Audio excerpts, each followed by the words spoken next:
Assalamualaikum warahmatullahi wabarakatuh.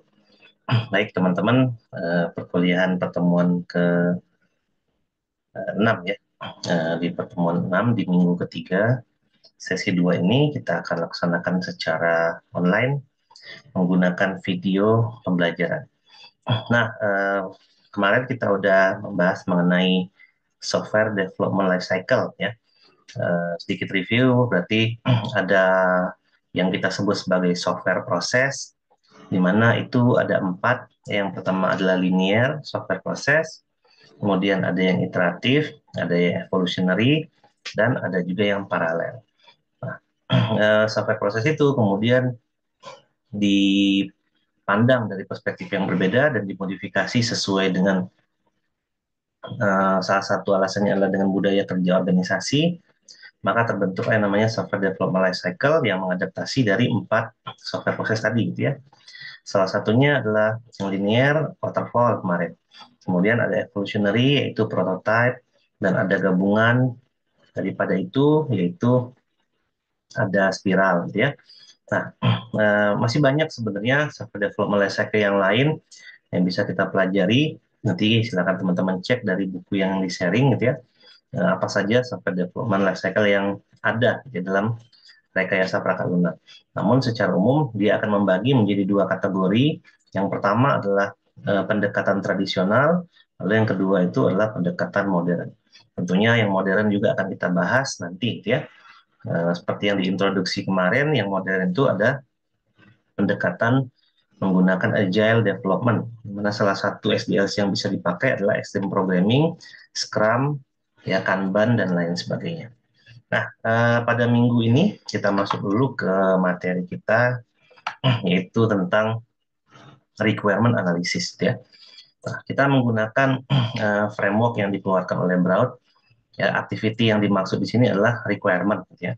Kalau kita merujuk pada pertemuan yang lalu, kita ingat bahwa yang kita sebut sebagai activity, proses, ya, atau proses sebutannya, itu mulai dari requirement, analisis, ya, kemudian desain, implementasi atau coding, pengujian, testing, operasional, dan maintenance. Nah, itu kita bahas satu-satu, gitu ya. Namun untuk yang operasional dan maintenance itu kita akan bahas setelah UAS nanti, setelah UTS nantinya. Baik, kita membahas requirement analysis dulu, gitu ya. Apa itu requirement analysis? Jadi sebenarnya dalam requirement analysis ini pada semester yang sekarang itu teman-teman belajar analisis dan perancangan perangkat lunak, ya. Saya rasa memang penyampaiannya pasti akan sama dengan mata kuliah itu, ya, karena memang sumber referensinya juga sama, ya. Nah, di sini kita mengingat kembali mengenai requirement. Apa itu requirement? Jadi requirement itu tujuannya adalah menangkap suatu kebutuhan, ya, dari sistem. Ya. Jadi ada suatu problem misalnya, gitu ya, dalam suatu organisasi. Nah, lalu kita ingin menyelesaikan problem itu dengan menggunakan perangkat lunak. Dan perlu dicatat bahwa tidak semua masalah organisasi itu bisa diselesaikan perangkat lunak. Diselesaikan menggunakan perangkat lunak, ya. Bisa saja misalnya SDM-nya yang kurang, gitu ya, atau memang divisinya yang kurang, atau misalnya memang secara environment bekerjanya yang kurang, dan lain-lain. Ya, walaupun memang sebagian besar masalah-masalah organisasi itu memang benar bisa diselesaikan dengan perangkat lunak. Nah, kebutuhan perangkat lunak bukan hanya menyelesaikan problem organisasi saja, tapi juga untuk menangkap tujuan dari suatu perangkat dari suatu sistem, ya. Nah, sistem itu bisa organisasi, bisa apapun, ya. Dimana misalnya saya adalah developer game. Nah, saya membuat perangkat lunak itu bukan untuk menyelesaikan masalah organisasi saya, misalnya. Saya bikin game nih. Nah, berarti saya punya tujuan khusus, gitu ya, untuk organisasi saya mendapatkan suatu benefit dari game yang dijual, misalnya. Nah, itu juga sama, ya. Tapi kita harus cari tahu dulu game yang laku sekarang seperti apa, ya. User itu seperti apa, ya. Senang game yang modelan apa, ada komunitasnya atau tidak, dan lain-lain. Jadi kita harus melakukan requirement, gitu ya, ketika kita membuat game. Kalau tidak, misalnya kita tidak bisa kita menemukan siapa pasar dari game kita, ya nanti tidak akan ada yang membeli, gitu ya, dari game tersebut. Nah, di sini ada definisi requirement ya, berdasarkan apa yang kita pelajari di buku yang kita gunakan. Jadi, requirement atau kebutuhan itu adalah pernyataan tentang sistem yang diusulkan, yang disetujui oleh semua stakeholder. Harus dibuat dengan benar, agar masalah customer dapat dipecahkan dengan baik. Nah, di sini ada beberapa poin penting ya, yang merujuk pada definisi tersebut. Jadi, dalam membuat suatu pernyataan yang disetujui, berarti kita membutuhkan suatu informasi yang harus di-share oleh stakeholder, semua stakeholder. Nah, yang dimaksud dengan stakeholder ini siapa? Itu semuanya, gitu ya. Lalu informasi yang harus disampaikan itu haruslah singkat, ringkas, dan mudah dipahami oleh para stakeholder. Semua yang kita maksud dalam stakeholder ini adalah memang semua yang terlibat dalam proyek pembangunan perangkat lunak, ya, mulai dari user, customer, yang memiliki dana dalam membiayai proyek, ya, tim development, dan seterusnya. Jadi itu adalah semua stakeholder. Misalnya kita mau membuat suatu fungsi dalam perangkat lunak, berarti yang harus disetujui adalah customer setuju membangun fungsi itu, ya, user setuju untuk fungsi itu, kemudian pemilik dana setuju membuat fungsi itu dan sanggup membiayainya, developer setuju untuk membangunnya karena mereka punya sumber dayanya dan sanggup, gitu ya. Terus ada kesepakatan mengenai waktu, mengenai apapun itu, dan semua stakeholder itu setuju, gitu ya. Nah, jadi informasinya tuh harus singkat, ringkas, dan mudah dipahami oleh semua stakeholder. Dan yang akan dibicarakan itu bukan membicarakan tentang politik organisasi, bukan yang lain, tapi mengenai tentang perangkat lunak yang mau dibuat itu adalah seperti apa. Jadi, yang paling penting sebenarnya dalam masalah requirement ini adalah komunikasi, gitu ya.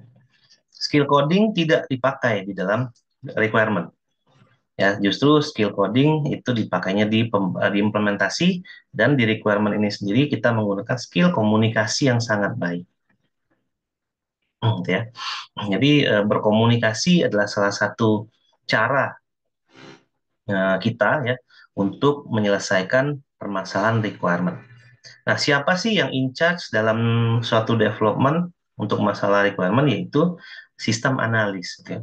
Jadi ada suatu apa sih role ya atau pekerjaan yang bisa kita lakukan perannya di dalam sini yang kita namakan dengan sistem analis. Ada juga istilah yang namanya bisnis analis ya. Jadi bisnis analis dan sistem analis itu sebenarnya adalah dua hal yang berbeda namun sering disatukan ya job desk-nya. Kalau sistem analis itu lebih banyak menganalisa mengenai perangkat lunak apa yang ingin dibangun nantinya. Kalau bisnis analis itu lebih ke arah menganalisa bisnis dari suatu perusahaan. Ya. Mana target perusahaan, apa yang ingin dicapai, dan seterusnya, baru diterjemahkan menjadi perangkat lunak apa yang dibutuhkan oleh perusahaan. Nah, itu adalah bisnis analis, gitu ya. Nah, secara normal, gitu ya, kalau kita berbicara tentang normal, sesuatu kondisi yang normal maksudnya, bisnis analis itu adalah orang dari perusahaan. Ya. Sedangkan sistem analis itu adalah orang yang dimiliki oleh tim development. Nah, ini adalah definisi requirement menurut IEEE. Jadi di sini ada dua gitu ya. Menurut IEEE, requirement adalah suatu kondisi atau kemampuan ya, a condition or capability needed ya yang diperlukan oleh user untuk menyelesaikan masalah dia atau mencapai suatu tujuan. Nah, itu ya. Jadi kebutuhan itu berdasarkan problem, masalah, lalu perangkat lunak yang menjadi solusi, atau perangkat lunak ini yang menjadi tujuan. Ya seperti kalau kita bikin game tadi dicontohkan. Kalau misalnya membuat game itu mendapatkan keuntungan bagi perusahaan, maka dengan membuat game itu bisa mencapai suatu tujuan. Ya. Apabila membuat perangkat lunak bisa menyelesaikan permasalahan di organisasi bagi user, maka dia disebut sebagai menyelesaikan permasalahan bagi user. Ya. Jadi kondisi atau capability yang dimaksud adalah harus bisa diselesaikan oleh perangkat lunak, gitu ya, dan harus bisa menyelaraskan dengan sistem yang terjadi di organisasi maupun di manapun. Dan kebutuhan itu harus terpuaskan ya, secara kontrak, secara standar, secara spesifikasi atau semua dokumen-dokumen formal yang ada. Nah, kita jangan lupa bahwa perangkat lunak memiliki definisi tidak hanya eh, instruksi komputer yang ada di dalamnya, tapi di dalamnya pun ada data dan ada dokumentasi. Dokumentasi diperlukan bagi produk perangkat lunak untuk menggunakannya dan untuk instalasinya, serta bagaimana cara membuatnya. Dalam proses membangunnya, jadi kita kan kalau kita ngomongin RPL, ada 4 konsentrasinya ya, ada people, project, proses, dan produk. Jadi kalau kita ngomongin produknya, dokumen, ada user guide gitu ya, ada dokumen development, ada dokumen instalasi, dan lain-lain. Itu diperlukan untuk instalasi software.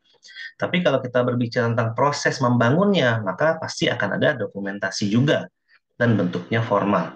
Misalnya di requirement ini, dokumen yang kita pakai itu adalah Software Requirement Specification atau SRS.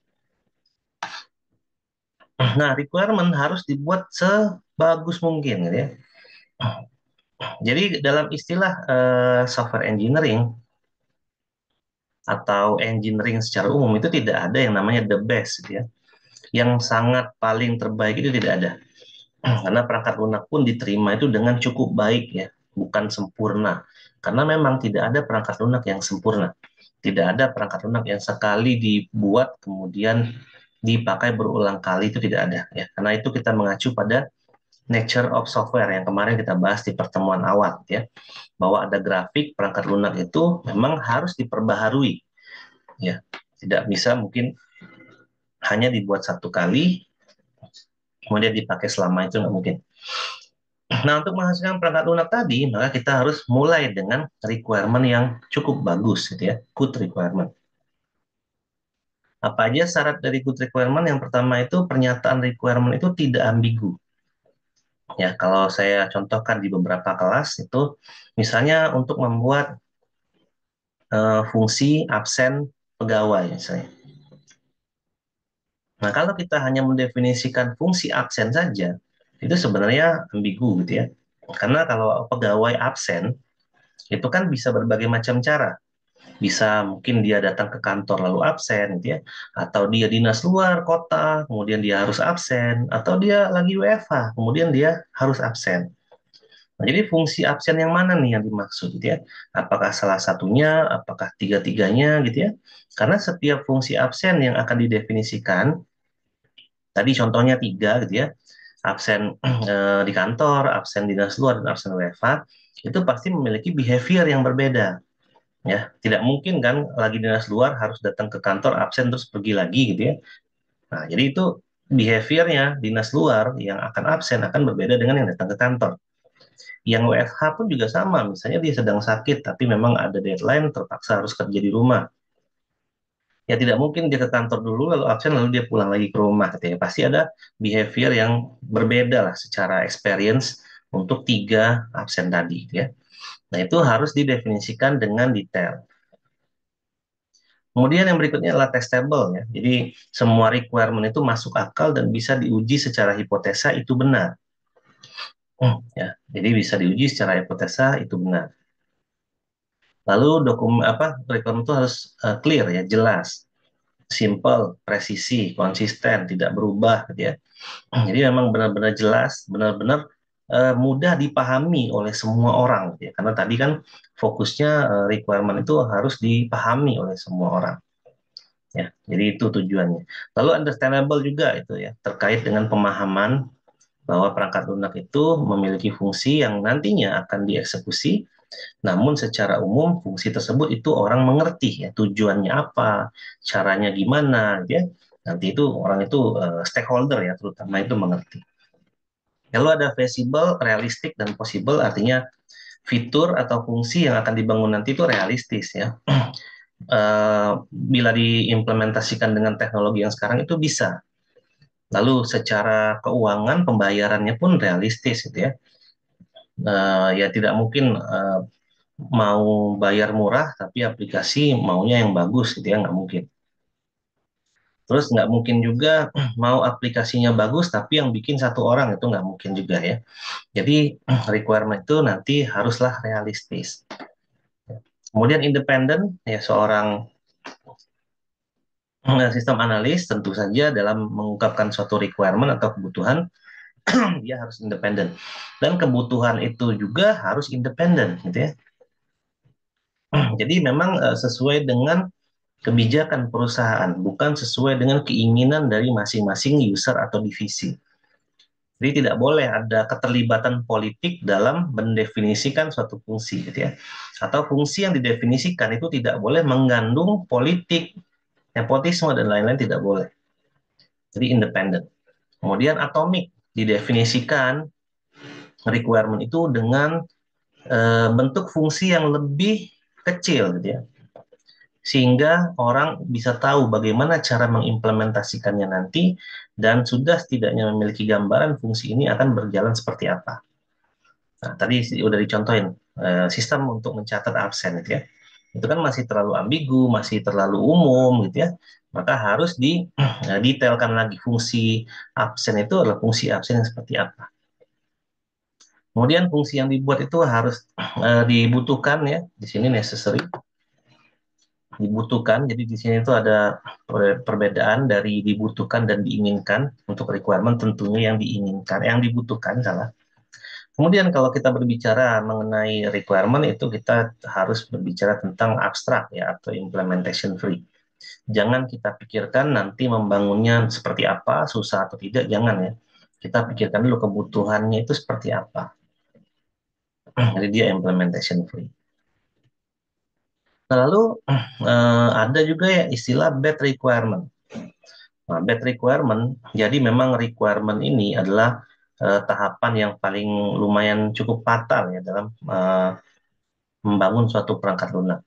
Jadi kalau requirement-nya gagal, berarti akan menuju ke desain yang gagal, gitu ya, menuju ke coding yang gagal, menuju ke testing yang gagal, dan menuju produk yang gagal. Jadi kegagalan itu bisa menyebabkan semua aktivitas atau proses di dalam development life cycle itu gagal, gitu ya. Makanya di sini dapat mengakibatkan gagalnya proyek. Dan bisa menjadi mimpi buruk bagi tester perangkat lunak, karena kalau requirement-nya gagal, maka pengujian perangkat lunak yang dilakukan oleh tester juga akan gagal, karena tester nanti akan bingung ini yang diuji itu seperti apa, karena tidak ada panduannya, gitu ya. Lalu yang paling parah adalah user tidak puas terhadap perangkat lunak yang dihasilkan, karena apa yang mereka butuhkan itu tidak bisa dicapai oleh perangkat lunak yang dibangun. Nah, ini fatal, ya. Bisa berakibat gagalnya proyek, ya, sisa proyek nggak dibayar, ya, programmer luntang-lantung, ya, nama baik perusahaan buruk, ya, macam-macam, ya. Nah, pernah terjadi ketika masa dulu, gitu ya, ada satelit Mars Climate Orbital ini hilang gara-gara salah requirement. Ya. Jadi hanya salah beberapa baris kode aja, di mana baris kode itu diimplementasikan oleh programmer dari requirement yang ada, ya.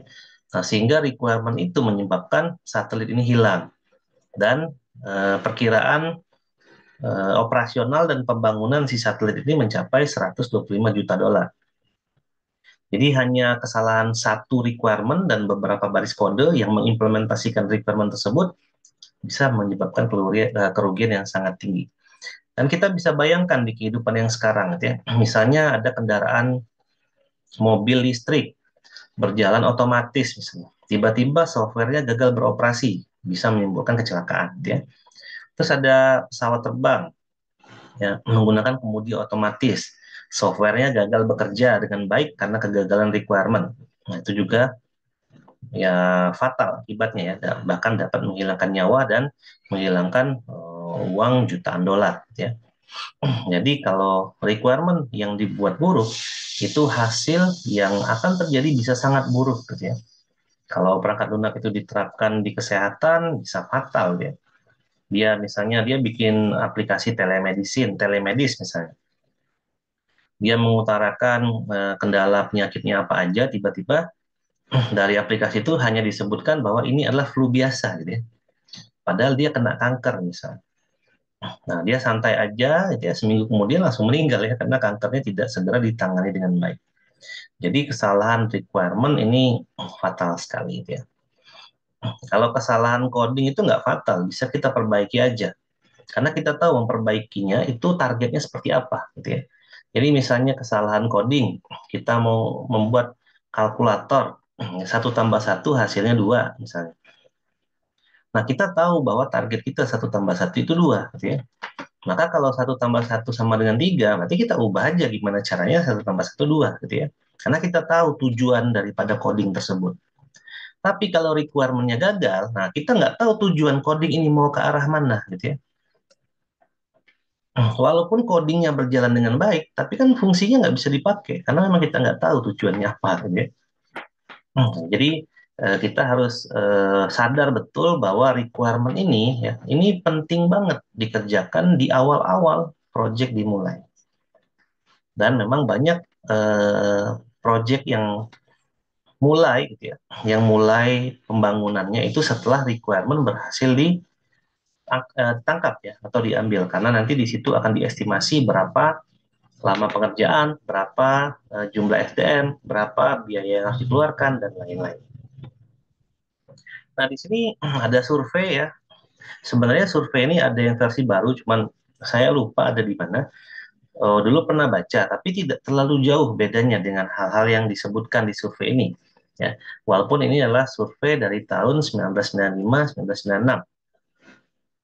Sampai dengan saat ini kita abaikan persentase di sampingnya ya. Kita lihat aja di sebelah kirinya. Yang list yang di sebelah kiri ini adalah list yang menyebabkan gagalnya suatu proyek. Dan mungkin saat ini presentasenya berbeda, tapi urutannya tetap sama. Bahwa penyebab proyeknya gagal itu nomor satu adalah yang paling besar presentasenya adalah requirement yang tidak lengkap. Ya, bahkan untuk perangkat lunak di tahun 2024 ini pun kesalahan requirement itu masih menjadi penyebab nomor satu ya proyek perangkat lunak itu gagal dieksekusi dengan baik. Ya, jadi betapa pentingnya gitu ya requirement ini kita lakukan. Desain perangkat lunak tidak begitu berpengaruh gitu ya.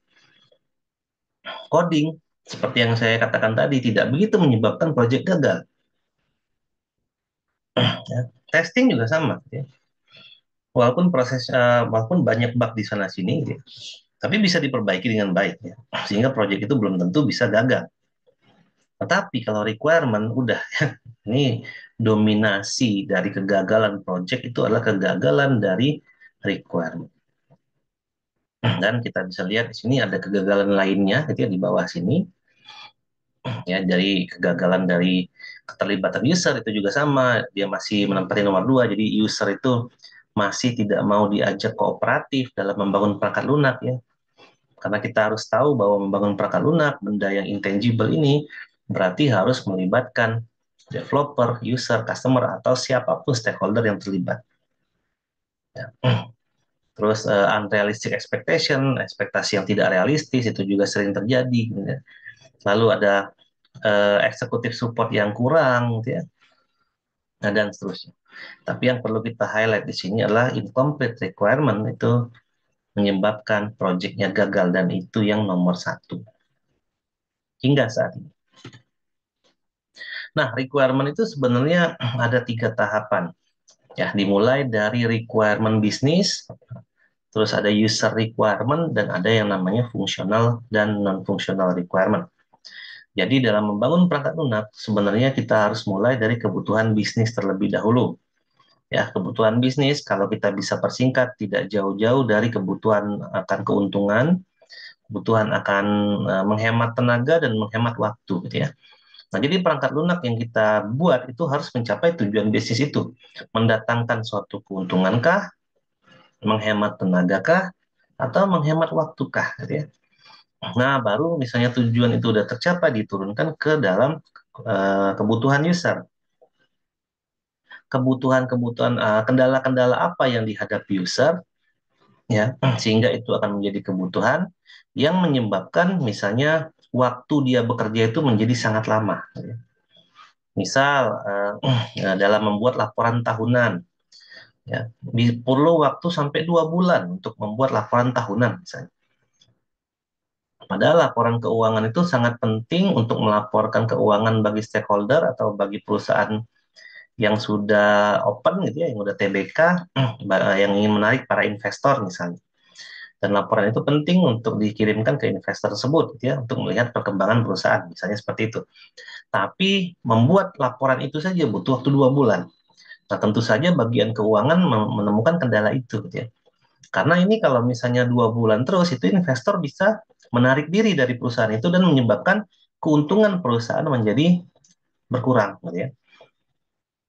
Nah, dari keluhan itu, maka diturunkan ke dalam functional requirement.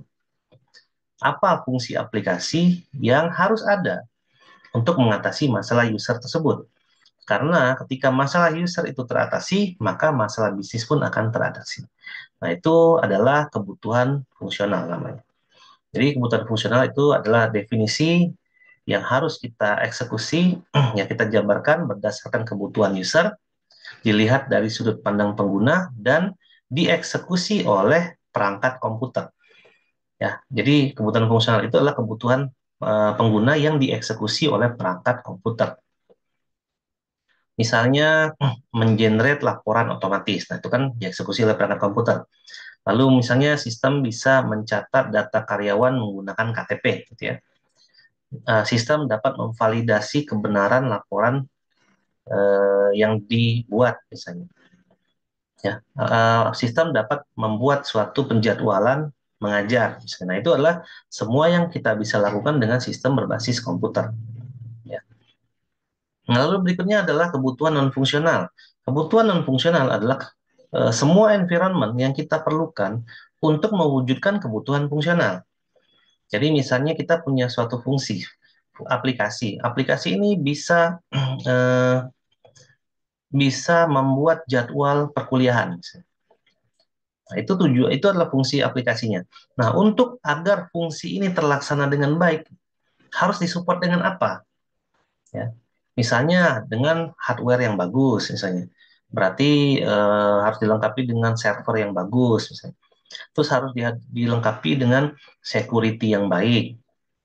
Lalu dilengkapi didukung dengan aturan akademik yang benar, misalnya gitu ya. Nah, jadi non fungsional itu adalah kebutuhan di luar fungsi komputer yang kita definisikan untuk mendukung fungsi komputer agar berjalan dengan baik, gitu ya. Itu adalah kebutuhan non fungsional. Nah, di sini adalah contoh dari kebutuhan fungsional ya. Nah, ini ada definisi lagi menurut IEEE bahwa kebutuhan fungsional adalah proses mempelajari kebutuhan pemakai untuk mendapatkan definisi kebutuhan sistem atau perangkat lunak. Jadi masih sama ya definisinya kurang lebih, bahwa kebutuhan fungsional itu adalah fungsi kebutuhan user yang dieksekusi oleh komputer. Contohnya seperti ini ya, sistem dapat menampilkan pegawai yang aktif dan tidak aktif misalnya. Sistem bisa membuat laporan keuangan secara otomatis, bulanan, dan tahunan. Sistem dapat melakukan pengecekan terhadap hak akses pengguna dan lain sebagainya. Jadi requirement itu adalah lebih ditekankan kepada sistem bisa ngapain ya, untuk mewujudkan kebutuhan dari pengguna tadi. Nah, kalau non fungsional kurang lebih seperti ini gitu ya. Misalnya untuk absensi tadi diperlukan hardware yang bagus, maka kita lihat dari performance dan space. Kemudian software harus bisa digunakan dengan baik, mudah dipakai, itu dari usability gitu ya. Sistem harus didukung oleh aturan organisasi, itu ya, ada standar requirement gitu ya. Jadi ada organizational requirement di sini ya. Ada 3, ada standar requirement, implementation, dan delivery. Ya, kemudian menyusun jadwal itu harus misalnya secara security terjaga dengan baik. Nah, di sini ada privacy dan safety gitu ya, dan seterusnya. Nah, bagaimana cara kita mendapatkan kebutuhan tadi? Nah, ini spesiali untuk kebutuhan fungsional ya. Salah satunya adalah wawancara. Dan semua proses yang kita sebutkan di slide ini disebut sebagai requirement elicitation namanya. Apakah cuma 5 ini aja? Tidak, gitu ya. Ada beberapa hal yang lain yang bisa kita lakukan. Itu bisa silakan teman-teman baca di buku yang di-share di grup, gitu ya. Cara untuk mendapatkan kebutuhan itu wawancara. Ya, wawancara dengan para user tentunya, ya, pada user yang terkait ya. Jadi kalau misalnya dibutuhkan fungsi untuk mencetak atau untuk mengenerate laporan secara otomatis oleh bagian keuangan, maka kita harus wawancara dengan bagian keuangan, ya. Jangan wawancara dengan divisi lain, atau bahkan lebih epic lagi, wawancaranya dengan satpam misalnya. Itu sangat-sangat tidak make sense ya, tidak tepat itu wawancaranya. Kemudian kita lakukan yang kedua bisa dengan kuesioner, membuat kuesioner ya, atau membuat pertemuan terbuka ya. Semua user diundang, kita diskusikan semua apa saja nih perangkat lunak ini yang dibutuhkan secara fungsi. Atau kita bisa membuat prototype ya, menggunakan Figma mungkin ya dari sisi UI dan UX-nya. Kalau kita presentasikan ke klien, ini adalah form loginnya, kalau login masuk ini tampilan dashboardnya dan seterusnya. Kalau user setuju baru kita eksekusi untuk UI-nya misalnya. Dan observasi langsung ke lapangan. Kita melihat kendala-kendala yang di user sebutkan tadi benar atau tidak gitu ya di lapangan. Nah, apakah cukup salah satunya? Tidak, gitu ya. Bisa jadi dua hal yang kita lakukan, misalnya wawancara dan observasi. Atau kita bahkan bisa melakukan semuanya, tergantung sejauh mana ya informasi yang kita butuhkan untuk mendefinisikan requirement tersebut. Kira-kira seperti apa? Itu ada di buku yang lain, gitu ya. Sebenarnya ada di buku yang kita pakai, gitu ya. Kalau nggak salah ada ya. Atau di buku APPL kalau nggak salah, di bukunya requirement-nya Microsoft. Nah, teman-teman bisa baca di situ ya. Kalau misalnya perangkat lunaknya belum ada sama sekali, kita bisa mendapatkan kebutuhan dengan cara apa? Atau kalau perangkat lunaknya sudah ada namun ingin diperbaharui, misalnya kita bisa memperoleh kebutuhan itu dengan cara apa? Nah, itu ada di buku itu. Nanti silakan teman-teman baca dengan lengkap di buku itu. Nah, ini adalah permasalahan yang biasa kita hadapi ya sebagai orang yang melakukan requirement ya. Jadi ini adalah permasalahan dari sistem analis tadi. Yang pertama, biasanya memang para pengguna itu tidak paham apa yang mereka butuhkan. Itu tidak paham. Mereka hanya paham menyampaikan masalah pribadi mereka, gitu ya. Jadi kadang-kadang, bukan kadang-kadang ya, seringnya saat saya project di luar, gitu ya, ketika melakukan requirement itu, misalnya sesi requirement 2 jam, itu sejamnya curhat, gitu ya. Walaupun ada sesi requirement, kadang-kadang memang ada sesuatu hal yang user itu mungkin dia lupa menyampaikan atau dia tidak ingat apa aturan perusahaan ya, sehingga yang dia sampaikan itu kadang-kadang bukan kebutuhan tapi keinginannya dia gitu ya. Nah, kurang lebih lah. Lalu memang pengguna itu menjelaskan kebutuhan itu dengan cara mereka sendiri sehingga susah dipahami. Ini juga sering saya pernah proyekkan dengan Pak Herdi di geologi gitu ya. Di sana menggunakan bahasa Sunda sedangkan saya tidak paham. Jadi ya kan saya minta tolong Pak Herdi untuk menerjemahkan mereka lagi ngomong apa gitu. Nah, kurang lebih seperti itu ya. Jadi memang kan kadang-kadang memang kita sulit juga memahaminya gitu ya. Mereka mengutarakan sesuatu tapi yang mereka utarakan itu seringnya menyalahi aturan dari perusahaan atau seringnya memang tidak ada dalam eh, budaya perusahaan gitu ya. Lalu bisa jadi pengguna memiliki konflik kebutuhan yang berbeda. Misal saya ingin membangun sistem akademik di kampus. Mungkin fakultas itu memiliki konflik kepentingan ya, fakultas ini misalnya. Oh, sistem akademik itu harusnya begitu, nah, gitu ya. Fakultas yang B misalnya harusnya begini dan seterusnya. Padahal secara aturan akademik ya yang dieksekusi oleh BAA, aturan akademik itu sama loh gitu ya. Tapi karena masing-masing fakultas tadi menyelenggarakan dengan cara berbeda, akhirnya mereka memiliki persepsi masing-masing. Dan mereka bentrok, gitu ya, saling tidak setuju ya terhadap apa yang dikerjakan oleh fakultas yang lain. Padahal aturannya ada gitu ya. Lalu ada faktor politik. Nah, sebagai seorang sistem analis, sebenarnya kita bisa tahu semua ya politik apa yang terjadi pada organisasi tersebut dan kita tidak boleh ikut campur tentunya gitu ya karena kita harus independen. Lalu bisa jadi selama proses requirement ada perubahan kebutuhan gitu ya karena memang ada perubahan bisnis misalnya yang tadinya seperti ini menjadi seperti itu. Ada perubahan bisnis itu macam-macam ya. Ada misalnya partnernya yang berubah, gitu ya, kerjasama yang berubah, budaya organisasi yang berubah karena kepemimpinan baru misalnya. terus status perusahaan yang berubah, karena tadi perusahaan itu private, misalnya ya dana dimiliki sendiri, sekarang akhirnya TBK, dana dimiliki oleh investor misalnya. Nah, itu bisa membuat suatu banyak perubahan lah dalam suatu bisnis. Nah, sehingga aplikasi pun ya tidak jarang ikut berubah dengan cepat.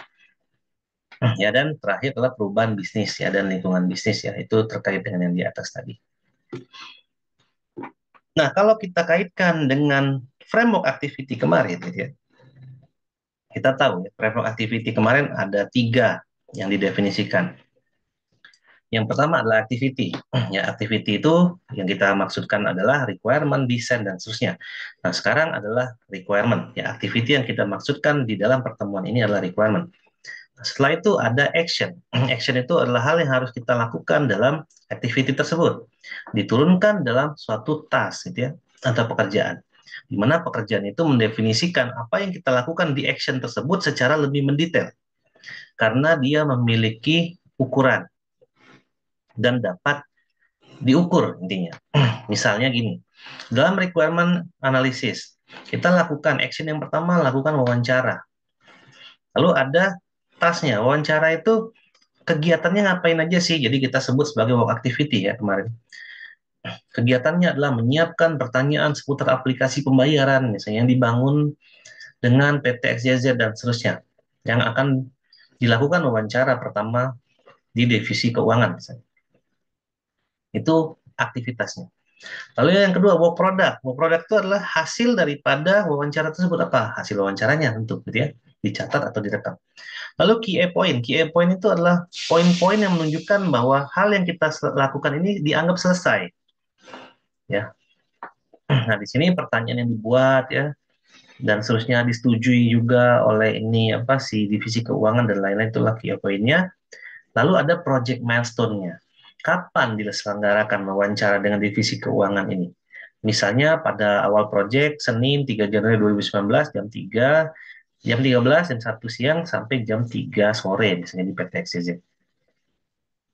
Nah, kemudian ada action berikutnya, action kedua, ketiga, keempat, kelima, dan seterusnya. Nah, action yang dimaksud ini karena dia kaitannya dengan requirement, maka action yang harus kita definisikan adalah action-action yang berkaitan dengan requirement. Nah, kalau task set-nya kebanyakan hal yang dilakukan dengan di requirement itu adalah melakukan sesuatu, gitu ya. Work product-nya itu kebanyakan mencatat hasil, merekam, reporting, dan lain-lain. Key point tadi poin yang menentukan kualitas, poin yang menentukan bahwa pekerjaan kita itu selesai, gitu ya. Dan project milestone adalah timeline yang kita akan buat sesuai dengan planning di tahapan awal. Misalnya kita memplanning bahwa requirement itu 3 bulan. Nah, maka dari 3 bulan itu apa yang kita lakukan, apa yang harus kita lakukan itu kita definisikan ke dalam satu action. Lalu kita jabarkan ke dalam task set yang di bawahnya. Ya. Sampai dengan action ke-10 misalnya. Tentunya setiap kegiatan dalam suatu requirement itu ada yang namanya verifikasi dan validasi. Jadi task set-nya adalah memastikan semua kebutuhan yang dilakukan tepat. Bahwa produknya, hasil requirement itu harus disetujui dan ditandatangani oleh klien dan developer. Kemudian key point-nya kebutuhan direalisasikan sesuai dengan timeline dan budget yang disetujui sebelumnya, project milestone-nya seperti ini. Jadi setiap apapun tahapannya, ya itu pasti ada proses verifikasi dan validasi. Untuk requirement khususnya berarti proses verifikasi dan validasi itu harus disesuaikan dan disetujui oleh klien dan developer. Ya, kita ingat ya pada awal tadi kita berbicara bahwa requirement itu adalah kebutuhan perangkat lunak yang harus disetujui oleh semua stakeholder. Ya, di stakeholder di sini bisa customer, user dan seterusnya, atau kita bisa satukan kita ngomongnya klien gitu ya. Di pihak developer juga harus menyetujui bahwa perangkat lunak dengan fungsi-fungsi tersebut itu bisa dieksekusi oleh mereka. Baik, ya seperti itu ya materi kita pada hari ini. Terima kasih bagi teman-teman yang sudah menonton sampai dengan akhir. Saya akhiri pertemuan ini. Wassalamualaikum warahmatullahi wabarakatuh.